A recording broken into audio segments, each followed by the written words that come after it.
Good morning. I'm Ruth here. I am collaborating with Black metal artists. Can you please introduce yourself?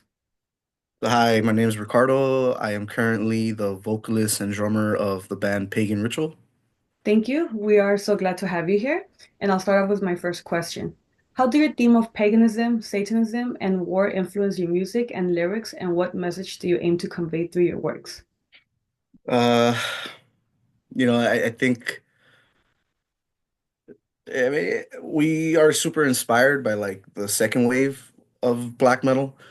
I think bands like Burzum, Satanic War Master, even Bathory, even older, right? And honestly, metal in general. We like everything, Sargeist as well, black metal. So I think that like these bands have always like influenced us and the lyrical content that they have. Um, I grew up myself, I grew up always being very aware of what's going on in the world and in society, just kind of observing. So then, learn once I grew up as a Catholic, my family came up as a Catholic. Once I started realizing a lot of the hypocrisy and a lot of the wrongdoings of the people that are in power within those religions, I was exposed to black metal, and then that kind of just spoke to me like a lot more than anything else. And I think that's like what we try to convey most than anything is just like that spiritual connection with other people. But then, we like to stay true to what we believe is like black metal, I guess you can say, or like we try to strive to like also be inspired by our um inspirations of like bands before us.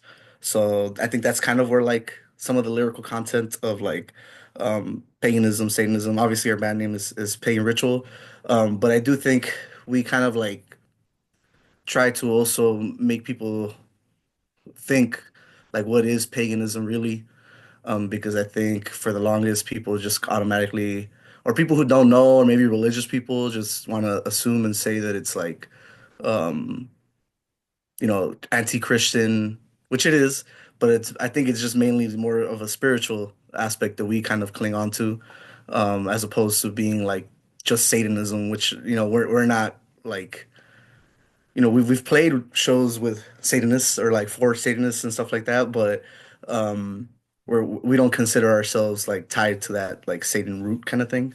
But we appreciate it, and we also definitely like feel that it inspires us just to be anti-Christian, anti-religion in general. Um but yeah, I think, the people, me and my friends who started the band, we grew up in South Central Los Angeles, and I think religion was always like a big part of us growing up. So definitely, it's just our way of being able to kind of speak our truth and, make it known that we're not just following blindly. We're also like trying our best to ask questions and doing that through our music. And I think people tend to resonate with that as well. Thank you. That was very insightful. For my next question, since forming in 2019, how has your musical style evolved, and what are the main factors that have influenced these changes? Yeah, I do think a few things have impacted that for sure. I want to say our lineup changes definitely have impacted that. So like our original lineup consisted of myself, just doing drums at the time, and then two other members who moved to Texas, Kevin and Hugo Garcia. They're two brothers, and they were the ones who kind of started the band, like just posting music on Facebook and Instagram, on YouTube and stuff like that. I remember. And then we all kind of connected. And then once I joined the band, my influence on the writing kind of helped. And then we also found our bassist at the time, Kevin, who currently plays guitar now. And he also influenced that as well with his style. Because we all like love like metal, like in general, like different styles of metal, thrash, heavy, power metal, like everything. We're not really like biased towards any specific type of metal. We just love metal. So I think we had like a lot of foundational influence because we made the intention of doing like second wave black metal, like because that's what we love most, the era of black metal we love the most. And I do think over the years with like switching members, once like Kevin and Hugo Garcia when they moved to Texas, and then it was mainly me and Kevin, who's currently playing guitar. So another member named Kevin, Mayorga, and it was just mainly us two, um, working on music, figuring stuff out. And then we went through a few different members who we didn't really write music with. They kind of just helped perform with us. And then now our current bassist, who should be here momentarily, he also makes like helps us right now and impacted a lot of how our music has kind of evolved. Once again, we're all into a lot of different styles of metal. Um, I'm definitely my favorite is that second wave, but I know my bassist Eric loves like all types of metal. He loves like especially newer stuff. He's always digging for new music and more raw, more um, you know, pushing the boundaries of what it is like with extreme metal. So I think he has a huge influence now too on how we write. And definitely like, we started in 2019, everything shut down in 2020. So I think like everything that was going on in the world definitely impacted that as well. A lot of the things when it came to like just the pandemic and the injustices with different things in society. Even now with like these forests and wildfires are happening here in LA, like everything that kind of we experience definitely impacts our music. And we do utilize our life experience to help us write a lot.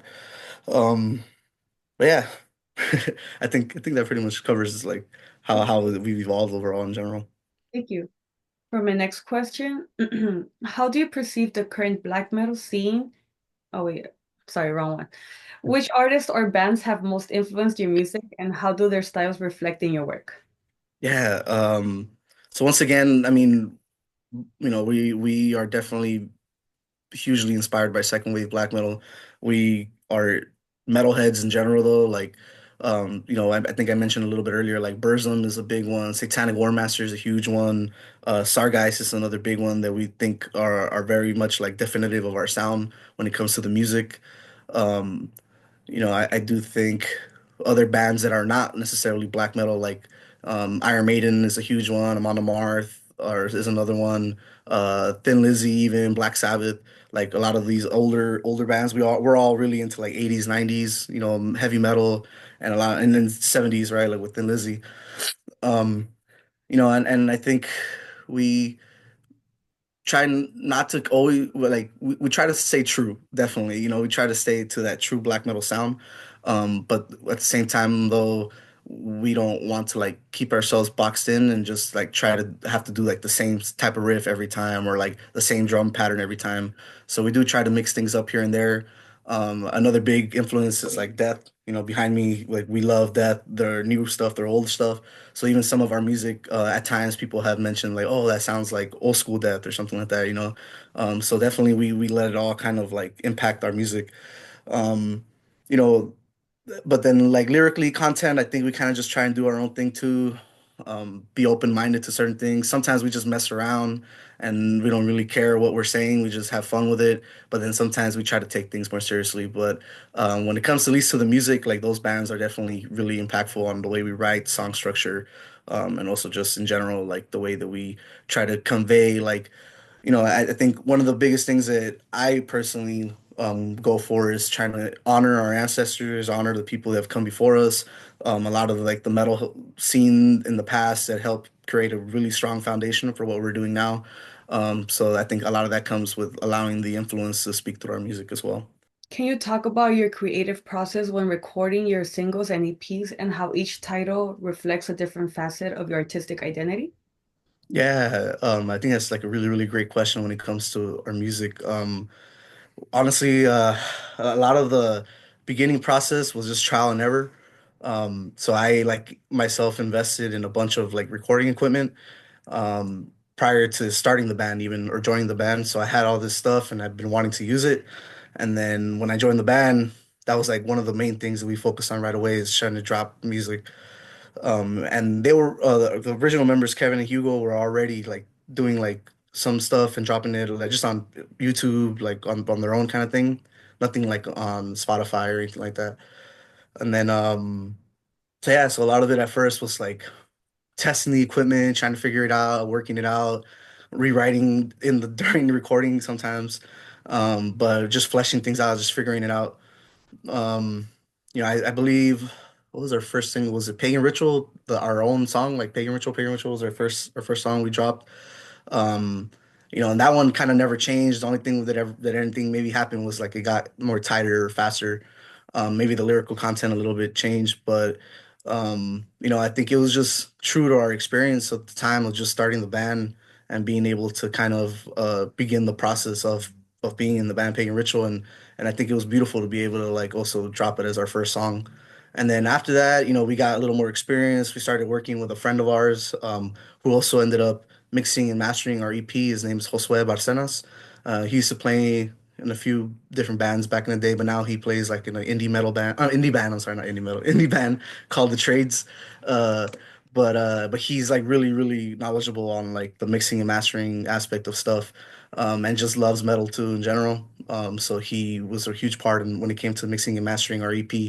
And then so we dropped pretty much the EP has like the song Fire and Frost, has the song Until the Light Takes Us, has Forgotten Forest, has Pagan Ritual itself, and a cover of True Blackness. And pretty much like, we wanted to essentially all the singles that we had dropped, all the demos, we kind of just compiled them together and released those together as just one project. It did take us a long time because we would record and then we wouldn't like them, and then we re-record, we wouldn't like it. So we kind of went back and forth a good amount of times. And then once again, with the lineup changes, also caused that to happen more. So like Eric is on the EP, but he wasn't on any of the other for original tracks because he wasn't in the band yet. We feel like we ended up adding him because in general, he just boosted our sound, and we felt like the current lineup we had it's probably been our best lineup since the original lineup that we originally started with. When it comes to like band chemistry, when it comes to just being able to play together. So we decided to just make sure that we recorded his bass parts and added them onto the EP on all the songs. Um, but yeah, so I do believe, the process has always just evolved along with us as musicians, along with us growing in our own experience. Um, but yeah, I think each it's just true to what it is. Like it's our first EP, it's our first demos, our first singles, and I think we try to keep growing in general. So, I'm proud of what has come out of that so far. And at the same time, like, one day I'm gonna be proud to look back and be like, damn, that was our first, like, and just be like, cool, like it's probably gonna get even better from here. Hopefully. It's a long way, you know? Hmm. For my next question, wait, do you wanted to add something? Sorry. No? No, I mean, I think, yeah, like you said, like a long way. Like it doesn't feel like it. Like definitely, like we started recording right away, like 2019, 2020. But but it has been like, and it's already 2025. Like the Yeah. 4 or 5 years already passed already so quick, and we've just dropped our EP barely. So like, definitely like, just trying to figure out how to keep moving forward with the process and maybe not taking as long in between dropping. But it's all a learning process that we're just figuring out as we go along too. True. And it takes time. You can't do it like all in one day, you know? Definitely, yeah. Okay, for my next question, how do you perceive the current black metal scene and how do you position yourselves relative to other bands in the genre? Is that for me? I get to answer? If you want to go for it. Yeah. Okay. Well. Say it one more time. I'm sorry. How do you perceive the current black metal scene and how do you position yourselves relative to other bands in the genre? You say relative to other bands. I'm not sure what you mean by that, actually. Like, Like, how do you relate yourself with other bands in the metal scene, you know? okay. Well, the current black metal scene, Mhm. LA is pretty good. There's a lot of good bands. I think actually in like just in general, there's a lot of really even in the US and California, there's a lot of really good underground bands. Speak, speak closer. Oh, I have to speak closer. Okay. I'm just saying. I mean, Oh, Yeah. I could hear you fine. Yeah. Yeah. Yeah.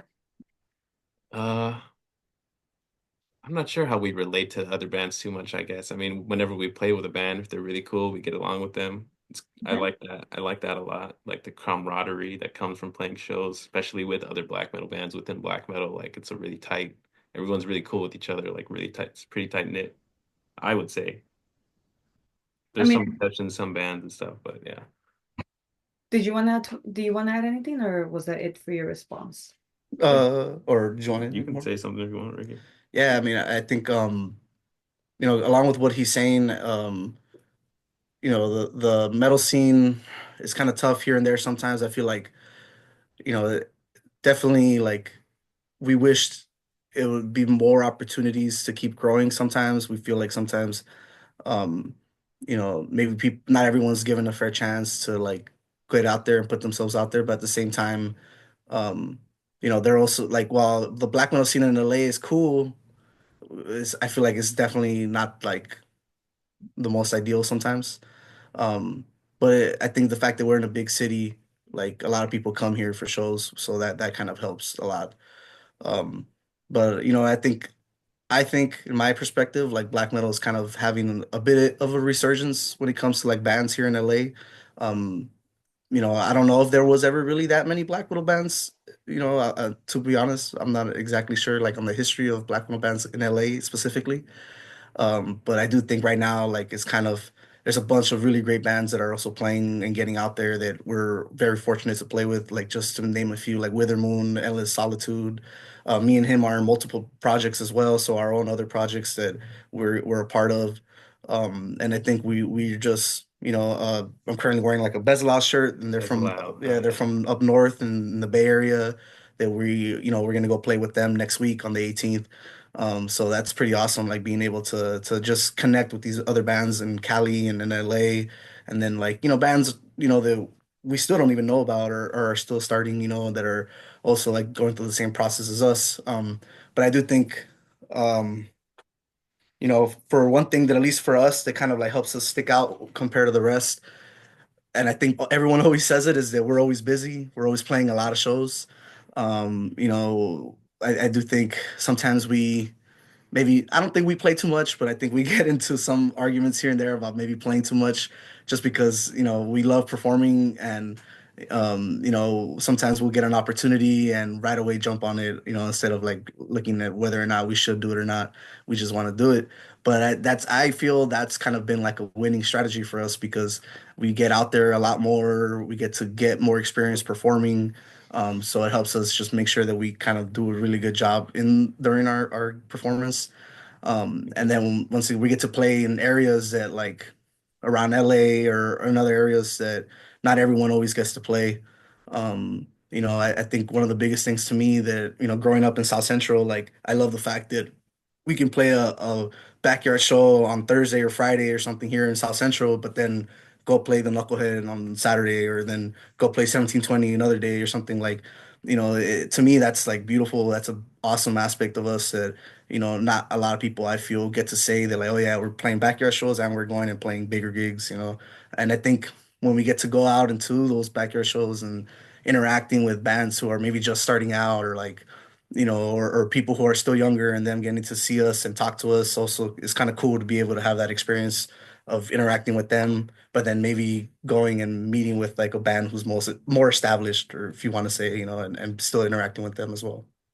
That's amazing. You get to meet all kinds of people. What are the advantages and challenges of remaining independent without a label, and how does this affect your creative process and distribution strategy? Yes, I already want to. You can go first. Um, I think, I think the most obvious thing for me about this question is just like being able to be free when it comes to doing what we want with the music. Like we have total control of like deciding on the art or like the songwriting process, what goes on the next project or something like that. um I think that's like the best aspect of it, but I do think it can be challenging because we don't always know what we're doing. We're kind of just figuring out along the way. So because of that, I do think it could be a little hard on us just figuring out how to maneuver through everything.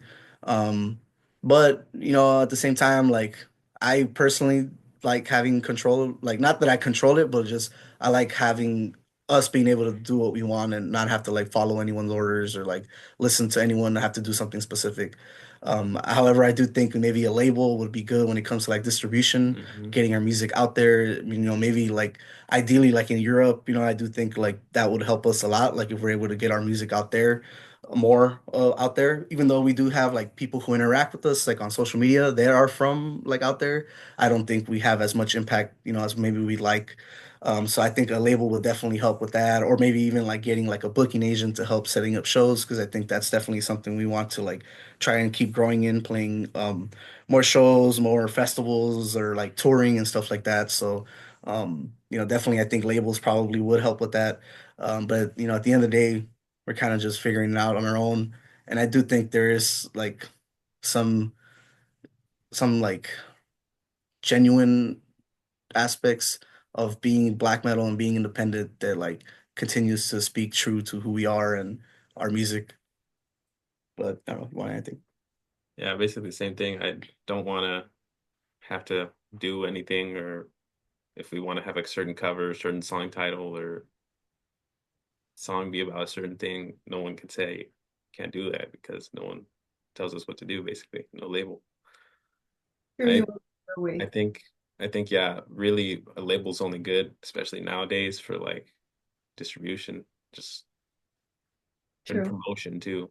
But I'm kind of a firm believer that if the music's good, that if you don't even have a label backing it, someone will find it'll find an audience. Someone will listen. People will still listen to it.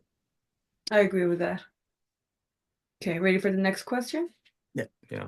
Can you give us a deeper insight into the themes addressed in your lyrics and how these themes are connected to your personal experiences or global events, which you kind of mentioned a little bit about earlier? Yeah. That's all you, Ricky. Yeah, I guess like I'm kind of the one who mainly writes lyrics. I do ask for questions for these guys at times to help me like just formulate ideas or get inspiration from certain things, or just to like see if it sounds good or not at times. I am a bit of a procrastinator, so I'll wait till like right until we record sometimes to actually have like lyrics done. But I think depending on the song, I mentioned a little bit earlier, right? Like you know, one of our favorite songs to perform, and I think a fan favorite at times, is "Until the Light Takes Us." That one we wrote about one of our friends actually who passed away back in 2020, right before like the pandemic hit. And I think for that song, it's always really impactful. People just say that it hits different, stuff like that, right? And I think because we wrote it with that purpose in it too, like it just created a song that speaks volumes to who we are and our who we are as a band. And then I think every time we perform it, if since then, unfortunately, we've had friends come and go, pass away. A lot of people, obviously, also during the pandemic, and just throughout the years, people come and go. They leave our earth, um, at least physically.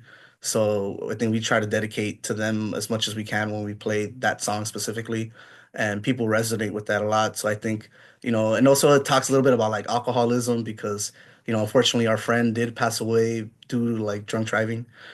So because of that, we kind of speak to that a little bit in there, not necessarily so blatantly, but it is definitely a theme within the music, and I think that's something that's very prevalent, like in our community, even myself maybe at times, and our members, our friends in the scene, just alcohol abuse and within the community and everything's like a big thing. But then we have a song like Circumcision where we just like having fun, and it's a good song. Like a lot of people do like it. It's also like a one that people mention here and there that they like a lot. But honestly, that song is just us messing around, having fun, not necessarily taking the lyrics as seriously. But the music, I think we always take seriously, so that's why it still came out to being a really good song. And because we had fun writing it and we have fun playing it, and overall ends up being like a good song to perform.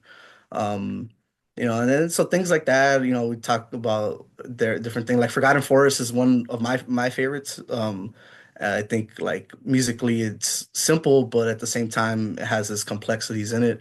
And then lyrically, I focus more around kind of reclaiming our roots. I do think, I'm Mexican American. My parents were born in Mexico. But I think, being here in the US, you lose a lot of that history and culture that we once had. So I think that song was definitely speaking towards like trying to reclaim that. But at the same time, like, if you look at the lyrics, it talks about Mother Earth kind of still taking her vengeance on people who, um, you know, to abuse her at the same time. And even now with like the fires and stuff that are happening, I think that just speaks volumes to the reality that what we face here in our society for our culture in LA. But yeah, there just tends to be that theme of just kind of talking about spirituality, but then also just stuff that's going on right now, stuff that's impacting us. Once again, going into our own experiences. Um, yeah. But I think there's times where we want to be serious and write like a meaningful lyrically song, but there's sometimes where we just say, "Fuck it, let's just have fun and do whatever we want." Yeah, there has to be a balance, and Mhm. there's always going to be things about different things to talk about. So there's always options. Definitely, yeah. Okay. So how do you prepare for your concerts, and what do you try to convey to your audience during a live performance? When you say prepare, you mean like what, like right before we go on stage, I assume? Pretty much. How Yeah. like before a concert, what do you do? Like how do you prepare? Do you practice beforehand, you know? Well, we practice a lot. You're not usually right before a show, but I guess for me personally, right before we go on, we like me and Kevin, the guitarist, he's not here with us today. Uh, we put on the makeup. It's kind of like to me, it's like a I don't know how to say it, like a Like a ritual? ceremonial thing. Yeah, every show, almost every show, unless like maybe we don't have time, then we put on the makeup and like we like to use candles and stuff. That's how we, I guess that's what I would say we want to convey too. Like it's like a ritual, pagan ritual. Yeah, I like that. yeah. Yeah, I think we've gotten better with trying to add like maybe like lights in the back here and there, or like Kevin's really good at being creative, and he's brought in like the fog machine to help out create more of that ambience as well. Um, me personally, I do drums and vocals, so I don't always do the paint because it gets in my eyes and I start burning and I can't Mhm. see, and then I mess up. So I try to do it when I can, but I also use shades too, just to kind of like add like an aspect of like I don't know, just kind of, even though I can't do the black paint, I still have the black on my eyes, or kind of thing. Yeah. But yeah, I do think all that helps. You know, we do also we're all like love smoking weed and Mhm. drinking. So, not every time, but more often than not, like prior to playing, we'll like have share a joint or something, Yeah, or maybe share a drink together. Not Eric. Eric doesn't drink, but me and Kevin, we'll have like maybe like a drink prior to playing. But definitely try not to get too lit prior, because then yeah, there's been times where that's kind of backfired on us and we'll Yeah. mess up on stage. But for the most part though, like as long as we keep it at a good level, we try to do that prior to playing too. And yeah, and just creating a good ambience and vibe to everyone. If we can turn off the lights too, we like to keep it we dark. love that. Um, Playing dark yeah, as possible. yeah, but yeah. Amazing. Thank you. Are there any collaborations or future projects you can reveal, and how do you see your music evolving in the coming years? For just pagan ritual, Yeah. or like yeah, okay, just pagan ritual. Eventually, Yeah, just something ritual, yeah. yeah, that makes sense actually. We're just working on new stuff. We did record some. We've started recording the full length, but we're not quite done yet. But probably this coming year, that's what. Hopefully, it'll come out more. That's what our goal is to have our full length album come out. And yeah, just writing even more songs for already another release. Yeah, we write all the time. We're trying to make that a habit for ourselves to keep writing. Um, I do think that's how we can create like longevity and keep creating better songs, keep working on them all the time, not be satisfied with what we've already done, just to try to keep growing. Um, like Eric mentioned, we started recording the full length already. So at the moment, we currently have all the drums pretty much done. We recorded that with Carlos Cruz, the drummer for Warbringer. He is at the same studio that we are at as well. So he pretty much, I luckily I play in another band that had like a connection with him, and he was down to pretty much help us record drums for this as well. And he also has like his black metal project too, that Necro sound. Necro Sound, yeah, he I think helped him be like down to help us too. So we have that done, and we're keeping our eyes open to see who else we can work with. I know we talked about recording the rest ourselves, but our guitarist Kevin wants to work with someone to record his guitars. So right now we're pretty much like looking for someone to help us with that. But the songs are already done and written. We just gotta like finish up the recording. But we want to try to do that, yeah, like by the end of this year. Um, people always hit us up to try and do splits with us. We haven't done it yet. We're trying to focus on getting our music out first and then maybe doing a split after that. But we're definitely open to the idea of with the right band that approaches us. But I think we've been talked to people here and there about it, but we haven't actually like sat down and did it Yeah. and committed to actually doing something yet. Um, but yeah, I think it's, definitely just staying true to ourselves and true to metal. I think that'd be cool. Split. I want to do split. Well, I mean, hopefully you guys are done with your full length by the end of the year. I mean, it's barely January, so you have a lot of time. Okay, Yeah. so this is my final question for you both. How do you see the cultural impact of your music on the metal scene or in general? I'm sorry, I messed that up. How do you see the cultural impact of your music on the metal scene in general, and what are your hopes for the future of Pagan Ritual? First, Ricky or me? Cultural impact. I don't know. I guess I haven't thought about that very much. I can't say like, oh, people go see our black metal band and then changes their life, but more there's more people coming to our gigs that we've never seen before. So hopefully that means more people are getting into black metal. But I think that's obviously happens when the same people, new people are going to enter and stuff. Definitely. And for the hope for the future Pagan Ritual, I just really want us personally, for me at least, I just want us to keep playing cooler shows, like with cooler bands, hopefully bands that we like, that we look up to. I think that's, I guess, everyone's hope. I mean, I would like for us to maybe do a tour too, see what that's like. I never toured. I'd like that experience. But more than anything, just keep playing cool shows with bands that we like. Not bands we look up to, even just cool bands around here, our friends, other LA black metal bands or like US black metal bands.